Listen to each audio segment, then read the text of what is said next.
Hello बच्चों, good morning. Welcome to my channel Seekho Gyaan. आज फिर आपका सीखो ज्ञान में स्वागत है। हमने पहले पढ़ा है पुर्तगालियों के आगमन से भी पहले पढ़ा है कि व्यापार क्यों डिस्टर्ब हुआ एशिया महाद्वीप से, चाहे चाइना हो चाहे इंडिया हो। उसके बाद पुर्तगालियों का आगमन पढ़ा, फिर हमने डचों का पढ़ा।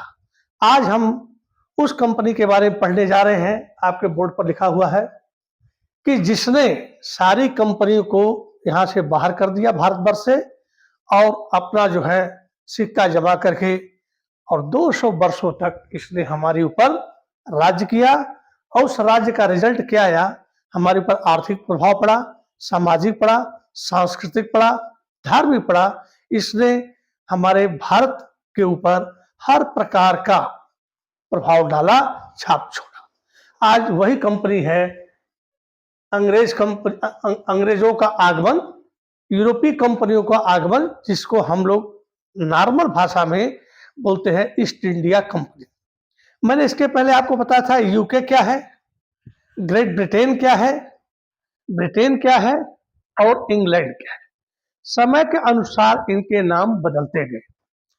तो आज हमें देखते हैं कि ये क्या है, कैसे है। तो देखिए क्या हुआ कि सितंबर महीने में लॉर्ड मेयर की अध्यक्षता में इंग्लैंड, उस समय सिर्फ इंग्लैंड बात कीजिए, 1599 में, उसमें ब्रिटेन नहीं था, ग्रेट ब्रिटेन का कोई नाम नहीं था, यूके का नहीं था, सिर्फ इंग्लैंड था। और उसमें लॉर्ड मेयर की अध्यक्षता में कुछ लोगों ने एक मीटिंग की, व्यापारी लोग जो धनाढ्य व्यापारी थे, कि हमें भी पूरब के देशों के साथ व्यापार करना चाहिए। क्यों करना चाहिए? क्योंकि जो उधर से लैंडमार्क से जो सामान मिलते थे वो बंद हो गए, और इधर जो समुद्री मार्ग से वास्को डी गामा जो गया था पुर्तगाल और डच, और वहां से इनको जो सामान मिलता था महंगा मिलता था, तो इन्होंने सोचा कि हम भी जो है क्यों न पूरब देशों के साथ व्यापार करें। तो इन्होंने 1599 में एक मीटिंग की, जिसके अध्यक्ष लॉर्ड मेयर थे, और उसमें वहां के धनाढ्य व्यापारी थे कि हम लोग भी व्यापार करेंगे। तो इसमें जो है क्या हुआ कि 31 दिसंबर को इन्होंने महारानी एलिजाबेथ जो है, महारानी एलिजाबेथ,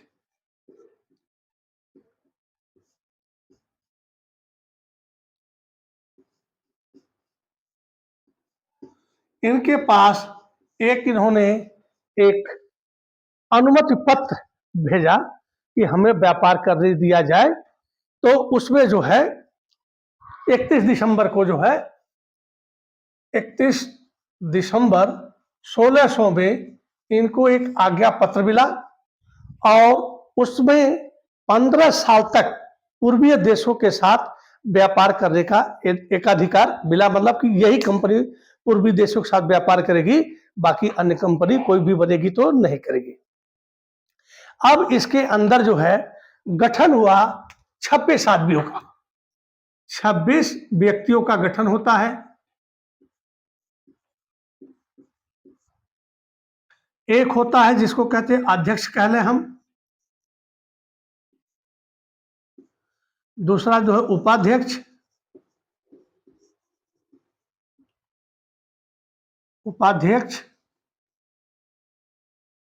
और तीसरे में आते हैं 24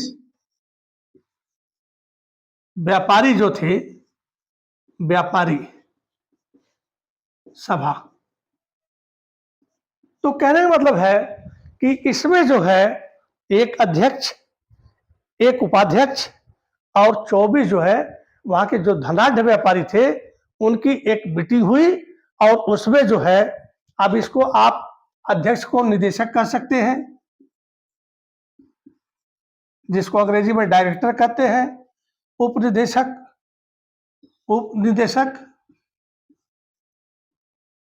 और 24 जो है व्यापारी की सभा थी। और ये जो है मतलब यही लोग अपना मतलब चुनते थे कि कौन क्या रहेगा, अध्यक्ष रहेगा या उपाध्यक्ष रहेगा, निदेशक रहेगा या उपनिदेशक रहेगा।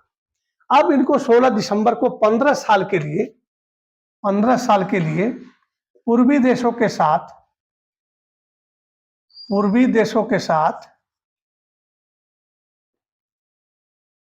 एकाधिकार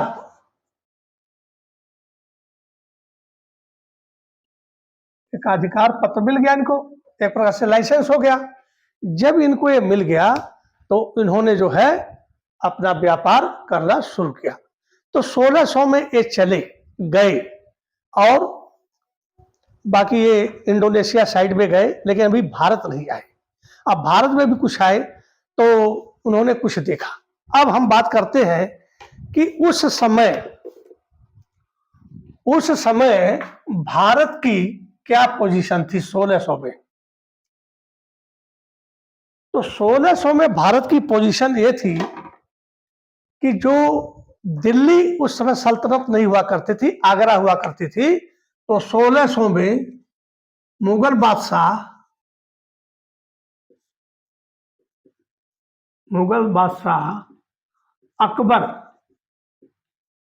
अकबर का शासन था। और ये उत्तर भारत में है। उत्तर भारत आप लोग पढ़े भी होंगे। और दक्षिण भारत में 1600 ईस्वी, सॉरी 1600 ईस्वी में दक्षिण भारत में जो क्या कहते हैं, एक विजयनगर साम्राज्य हुआ करता था और एक बहमनी साम्राज्य होता था। तो बहमनी साम्राज्य था। तो इसके जो है 5 राज्य टूट करके अलग हो गए, जैसे गोलकुंडा,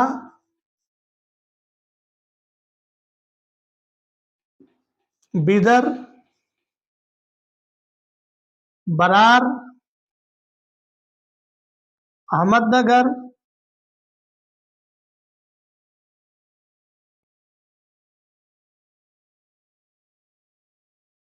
और बीजापुर।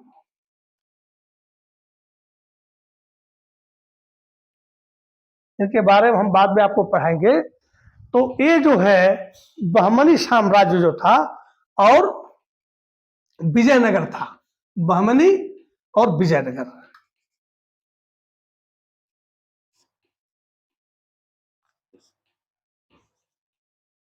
इन दोनों में आए दिन हमेशा युद्ध चलता रहता था। अब 1509 में कृष्णदेवराय जो है इसका जो है विजयनगर का राजा हुआ करता था। तो अब जो है 1600 की जो बात हो गई, तो 1600 में मतलब उत्तर भारत में मुगल साम्राज्य था जिसमें अकबर बैठा था, और दक्षिण में एक 5 मतलब एक विजयनगर था, और बहमनी राज्य 5 भागों में टूट गया था, गोलकुंडा, बीदर, बरार, अहमदनगर और बीजापुर।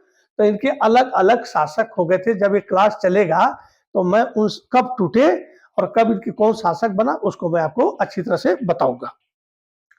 अब क्या होता है कि ये हमारा भारत का नक्शा है। तो ये जो है आपका हिंद महासागर है,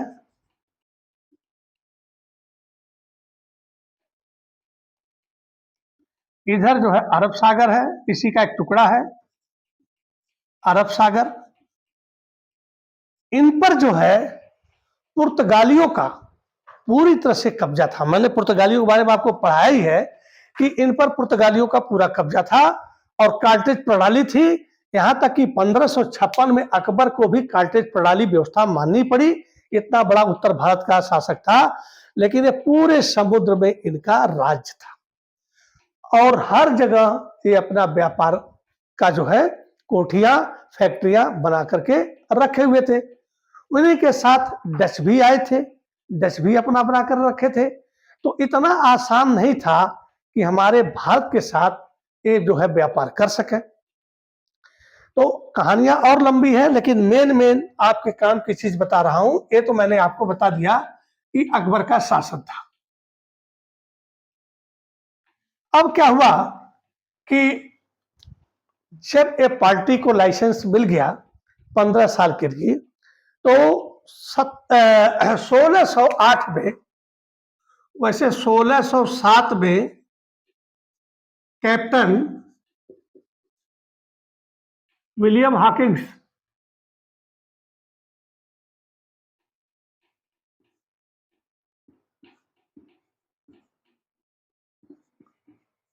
विलियम हॉकिंस अपने जहाजों को लेकर के, जो कि इसके खास जिस जहाज पर बैठा था उसका नाम था हेक्टर। हेक्टर जहाज पर बैठा था, एक कमांडर था पूरे टीम का। और यह जो है 1608 में यह सूरत में लंगर डाल देता है। लंगर का मतलब है अपने जहाज को ला देता है, लंगर डाल देता है, इसका जहाज वहां पर डाल देता है, ठहर जाता है। अब जो है इनको तो समुद्र के रास्ते ही आना है, तो समुद्र में पर अधिकार तो पूरा पुर्तगालियों का है। तो क्या हो, तो पुर्तगाली इनको घेर लिए, पकड़ लिए कि नहीं, लेकिन बहुत कुछ सामान उनको देने के बाद, विनती करने के बाद इनको जो है, अब उसमें ये जो 1608 में विलियम हॉकिंस जो चला था, वह जो है एक राजा जेम्स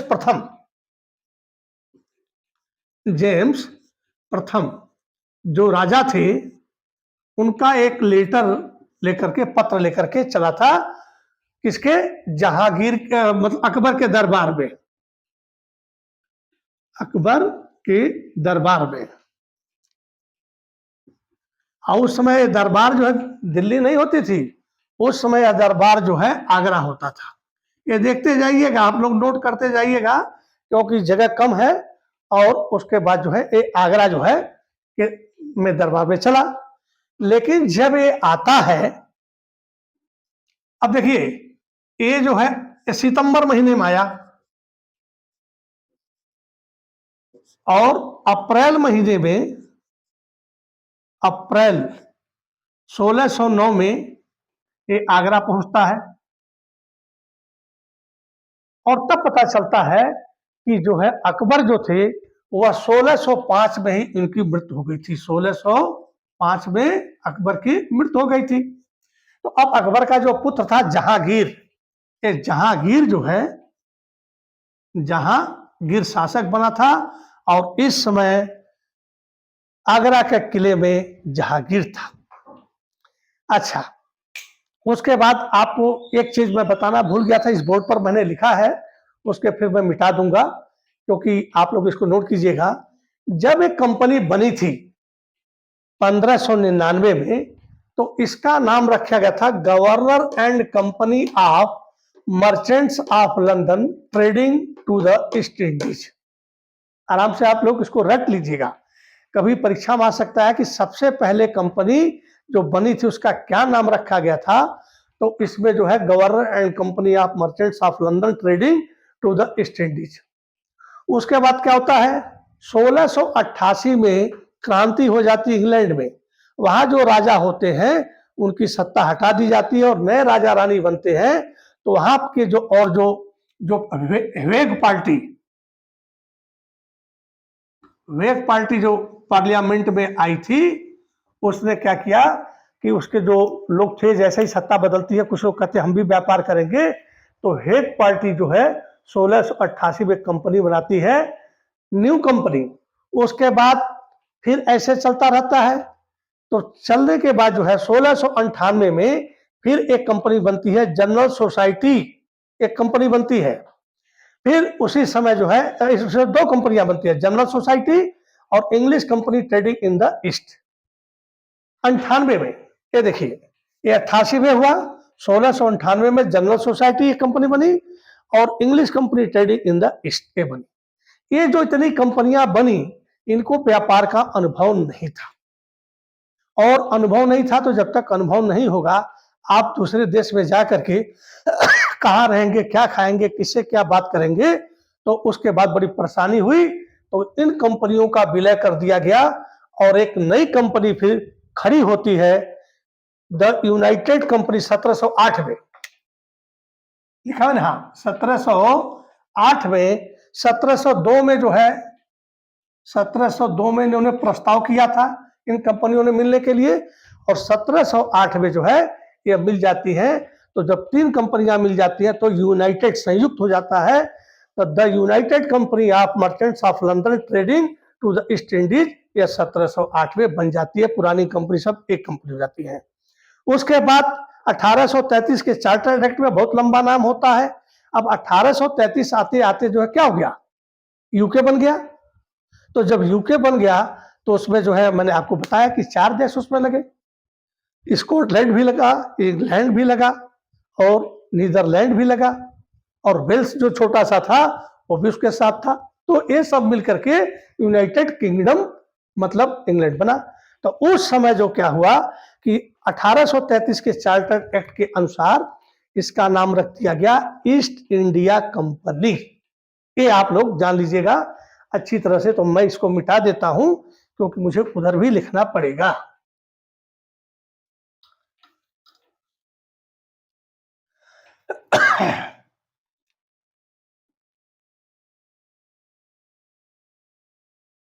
अब क्या होता है कि आगरा में क्या आया, लेकिन अभी आपको बताऊं कि महारानी जो विक्टोरिया थी, जो 16 दिसंबर में इसने आज्ञा पत्र दिया था 15 साल के लिए,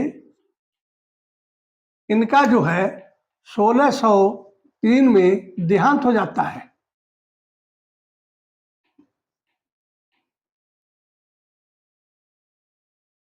देहांत हो जाता है। उसके बाद राजा जो है जेम्स प्रथम, जेम्स प्रथम राजा बनते हैं। और एक कंपनी जो है 1609 में फिर जो है जो लाइसेंस जो आज्ञा पत्र मिला था उसका जो रिन्यू करा देती है, उसने मतलब पूरा आज्ञा प्राप्त कर लेती है, उसी को ओके करा लेती है, पूरा सेम वही प्राप्त कर लेती है, पूरा प्राप्त कर लेती है कि 15 सालों के लिए व्यापार के लिए। ये मैंने आपको पहले बताना था लेकिन दिमाग से थोड़ा सा उतर गया था। अब जो है साथ में चले captain William Hawkins Hector number जहाज से। 1608 में सूरत बंदरगाह पर इन्होंने लंगर डाल दिया। जेम्स प्रथम का एक पत्र लिए और अकबर के नाम था, क्योंकि उस समय मीडिया नहीं थी, व्हाट्सएप नहीं था, नेट नहीं था, तो पता नहीं था। पहले उनको ऐसे पता था कि भाई वहां पर अकबर शासन करते हैं आगरा में। लेकिन यहाँ पर आने के बाद जब 1600 मतलब 8 में आ जाते हैं, वही इनको पता चल जाता है कि अकबर तो नहीं है, उनके पुत्र जहांगीर है। अब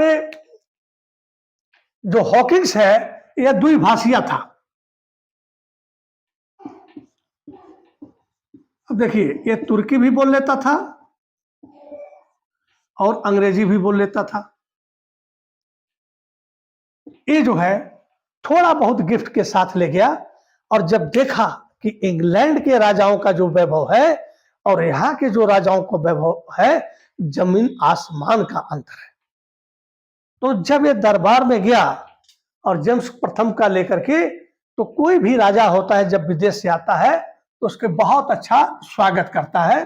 स्वागत हुआ और उसके बाद जो है ये 2 भाषाएं इसने सीख रखी थी। तो जहांगीर तो अंग्रेजी जानता नहीं था, लेकिन क्या है कि तुर्की जानता था, क्योंकि जब बाबर आया था तो उसकी भाषा तुर्की ही थी। तो इसने बातचीत किया लेकिन ज्यादा टाइट नहीं हुआ, क्योंकि वो देखा कि मतलब इतना सख्त यहाँ कानून है कि थोड़ी सी गलती करने पर शरीर से चमड़ी उतार ली जाएगी। उसने कई घटनाएं देखी। तो वैसे ही व्यापार के लिए पत्र दिया, बातचीत करता रहा, लेकिन अभी कोठी बनाने के लिए और कोई जगह ढूंढने के लिए अभी इसने नहीं कहा। उसके दरबार में रहा। तो जब कोई विदेशी हमारे पास आता है तो हम उसका राजा सम्मान करते हैं, क्योंकि अपना जा करके बोले कि हाँ भाई वहां पर सम्मान किया गया है, ना हो कि अनादर किया गया। लेकिन उस समय 2 विदेशी लोग आए हुए थे, डच और पुर्तगाली। तो वो लोग नहीं चाहते थे कि यह व्यापार कर लें। पहले तो इनके जहाजों को आदमी को वहां पर पकड़ लिए थे सब। अब बिना जो है चुंगी दिए हिंद महासागर में जहाज प्रवेश ही नहीं कर सकता है। प्रवेश करा लिया तो लूट लेंगे। तो किसी तरह से बचते बचाते जो है जहांगीर के दरबार में आए, और जहांगीर ने इनको बैठाया, इज्जत दिया और 400 का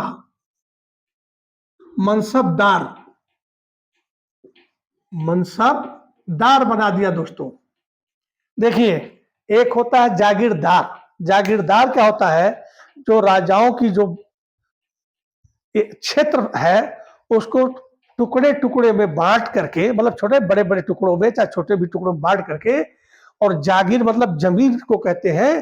तो जागीरदार मतलब उस क्षेत्र का उसको मालिक बना देते थे और वही उसकी तनख्वाह होती थी, भरण पोषण की होती थी और युद्ध के समय में वह राजा की मदद करता था। और थोड़ा बहुत हो सकता है वहां से टैक्स भेजता हो। जैसे हमारा भारत वर्ष बहुत बड़ा है, इसमें 28 राज्य से अभी ऊपर हो गए, तो इसमें जो है राज्यों में बांट दिया, तो उसी तरह से जागीरों में बांट दी गई। अब मनसबदार जो होते थे वह 400 मनसबदार, मतलब ये सेना से संबंधित था, सेना से संबंधित था कि इतनी सेना के आप मालिक रहेंगे और राज्य में रहेंगे और आपको जो है खाना मतलब तनख्वाह भी दिया जाएगा और जरूरत पड़ने पर आप लड़ाई लड़ेंगे।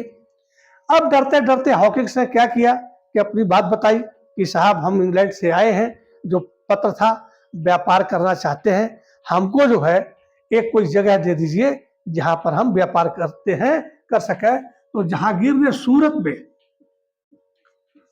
में कहा कि आप कोठी बना लो, फैक्ट्री बोलते हैं, कोठी बनाते हैं, रहने की जगह बना लो।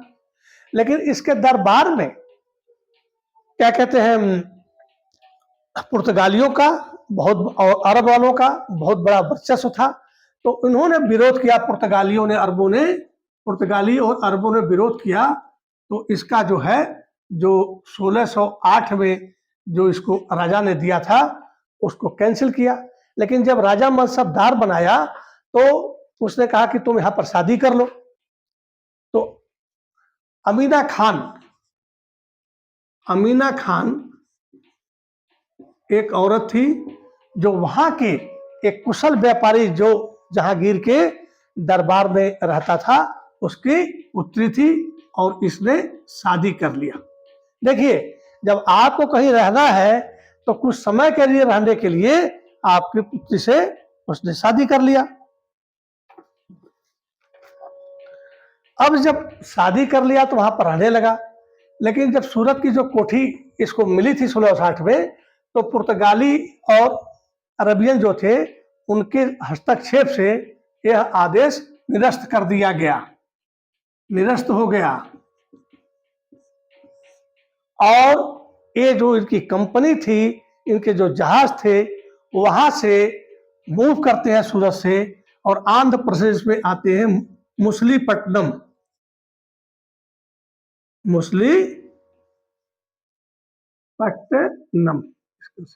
क्या, तो मुस्लिमपट्टनम आते हैं और वहां पर अपना जो है एक कोठी बनाते हैं।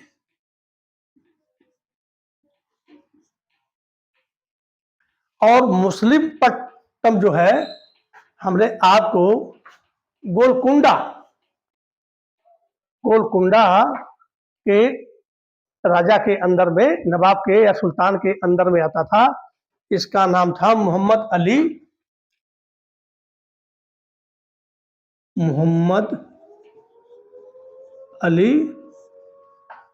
आगे भी नाम बता दूंगा मैं आपको। मुबारक।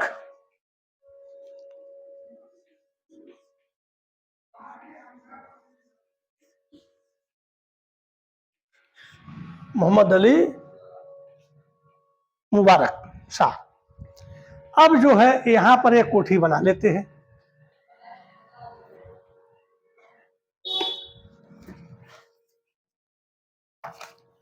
अब कोठी बनाने के बाद क्या होता है कि यहाँ पर मतलब अपना व्यापार करते हैं। लेकिन व्यापार इतना आसान नहीं होता है। वहाँ के सुल्तान थे, उनके जो सिपाही थे, कोतवाल थे, दरोगा थे, ये इनसे से ज्यादा पैसा ऐंठते थे, चुंगी लेते थे और उसके बाद जो है इनको डिस्टर्ब करते थे। आज जब डिस्टर्ब कोई करेगा तो व्यापार तो ठीक से होगा नहीं दोस्तों। तो इन्होंने क्या किया कि मुसलीपट्टनम में तो थी ही कोठी की, ये थोड़ा सा आगे बढ़ गए मद्रास की तरफ।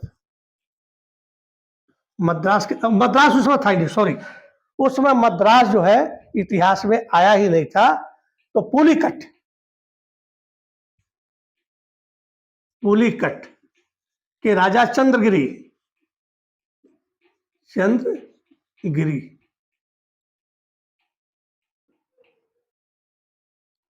चंद्रगिरी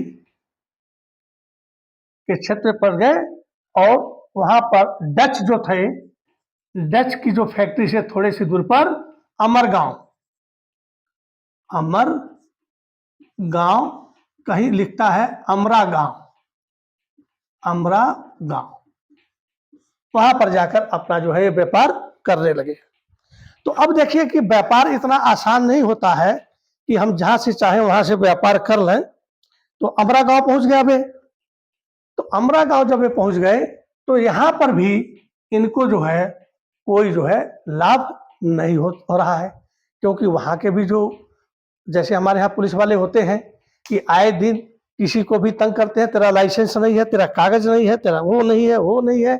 तो उसी तरह से जो है वहां भी प्रॉब्लम हुआ। तो फिर इन्होंने क्या किया कि अमर गांव जो है छोड़ करके या पुनः जो है कहाँ आ जाते हैं, मछलीपट्टनम। तब तक एक घटना होती है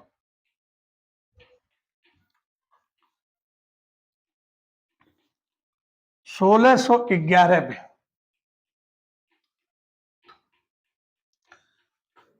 1611 में अंग्रेजों और पुर्तगालियों के बीच में, मैं 60 में लिख दे रहा हूं, बहुत टाइम लगेगा, पुर्तगाली के बीच में सवाली का युद्ध होता है। सूरत से कुछ दूरी पर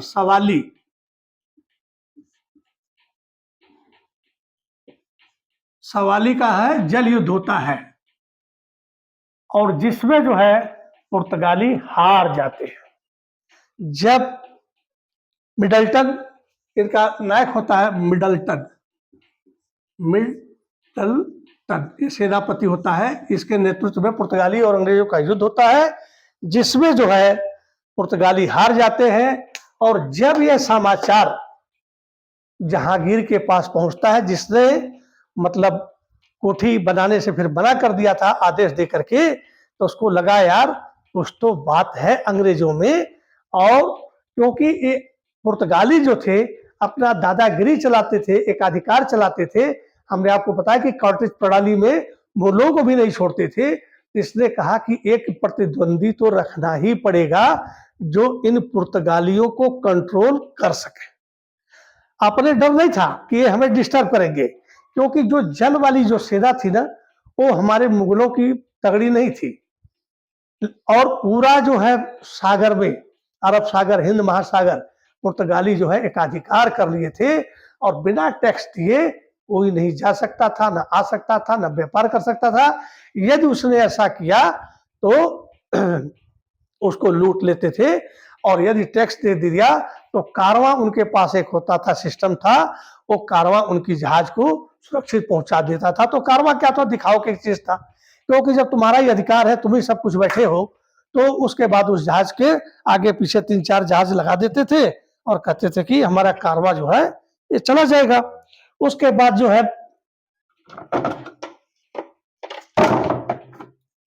ये कारवां हो गया। तो क्या हुआ कि मिडल्टन के नेतृत्व में जब हार गए, तो इसने क्या किया कि जहांगीर ने 1613 में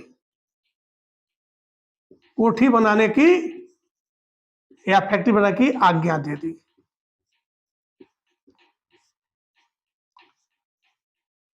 अब देखिए कहां से चले थे, तो इन्होंने आज्ञा दे दी। उसके बाद इसने शादी भी कर लिया।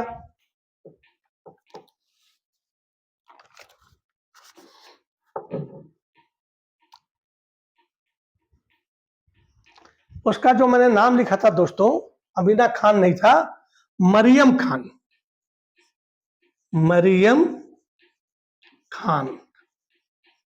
मरियम खान से शादी किया था। उसको लोग हटा दीजिएगा। शादी की था किसने, हॉकिंस ने।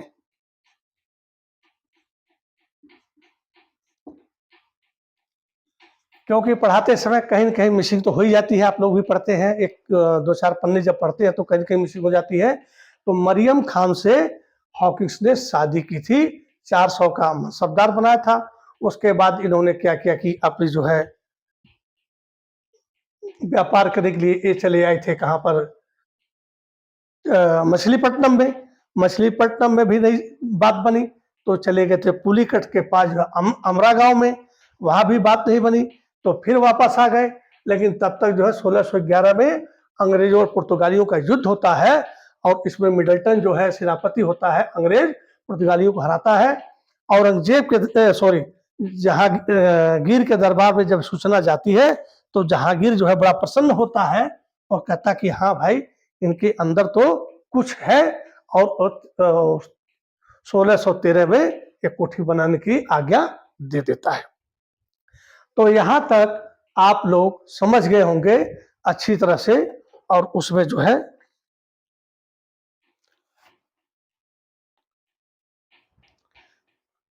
और 11 के बाद जो है अमरगांव जो था वह 1626 में अमरगांव गए थे।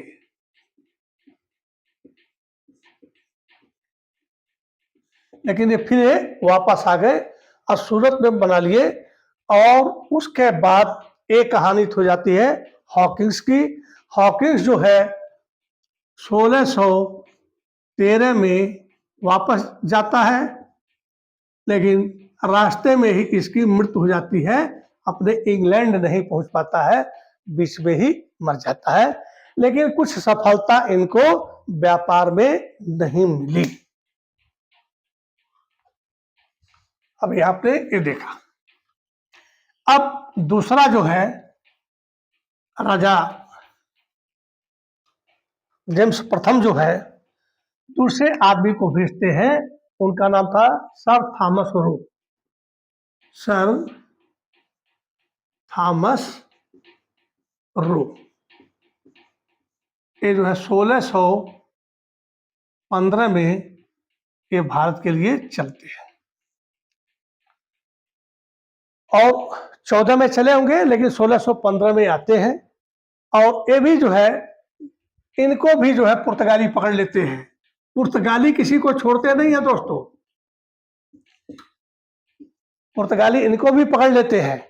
और इस बार राजाज्ञा लेकर जो चलते हैं व्यापार के लिए जहांगीर के पास, कुछ तोहफा लेकर चलते हैं, गिफ्ट लेकर के चलते हैं।